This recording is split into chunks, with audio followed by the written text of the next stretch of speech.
It's 118 days with the Tudors. Today we're thinking about 1602, and this is the year that Robert Cecil creates a ciphered correspondence with King James VI of Scotland, getting him ready to take over from Elizabeth I. So Robert Cecil had really stepped into this position of power after his father died. He was sometimes known as the king in all but name, so he was very much seen as being the ruler without the crown, I suppose. And he's quite an interesting character. He's very much a politician and not a soldier. He was aware of his own, they describe it as physical deficits. So he was very short and he had a hunched back. He was still able to really dazzle and attract people, and he was very aware of this. He was very aware of his skill and his manner with people, and he made very sound judgments. He's very much his father's son. The execution of Robert Devereux really opens things up for him to be the one to have these negotiations with James as the strongest heir to the English throne. So he's definitely the next in line for the throne, but Elizabeth is refusing to acknowledge this. Now, James was starting to get a little bit fed up. He wanted that acknowledgement as the future king of England, and he's even starting to hint that he might consider more sort of physical force of coming into England.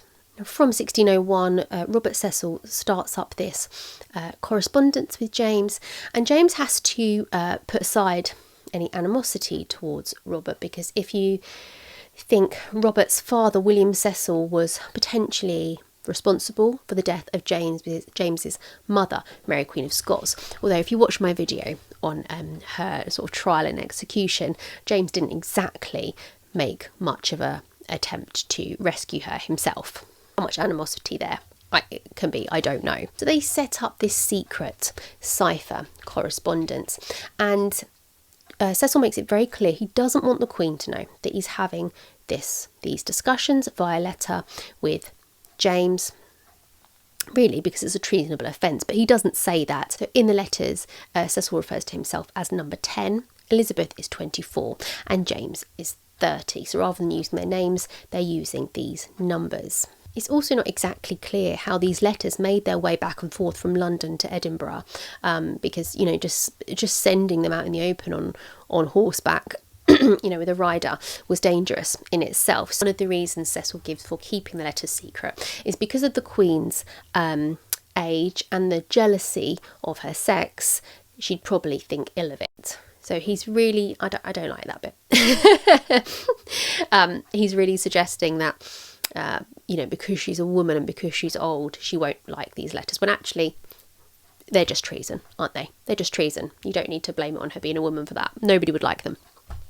Now, I've tried to read some of these letters, but honestly, I find them a bit sickening. They just seem to be two men just constantly sending each other compliments back and forth. It's all a bit nauseating, to be honest. So one, for example, Cecil says to James, "We've found in you a heart of adamant in a world of feathers."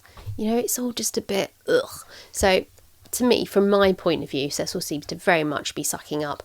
James seems to be sucking up a little bit more as well, because he recognises that Cecil's sort of the next best thing to the Queen at the moment. So they're very much getting up to each other, which is not a pleasant read.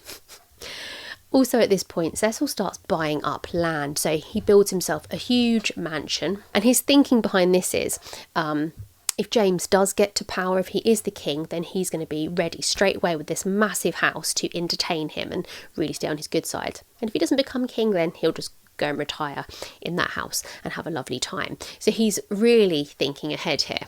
So James is ultimately convinced by Cecil to just wait it out. The throne will probably be yours. Don't come rushing in here with your armies and trying to grab it for yourself. And James is convinced by this. So there you go. That's what's going on in 1602. Cecil is a brilliant politician, and he is really laying the groundwork for James to be able to just slide in and nab that throne, and he's going to be there positioned straight away with his massive mansion to entertain him, and hopefully, you know, because they spent the last year telling each other how wonderful they are, they'll be best of chums.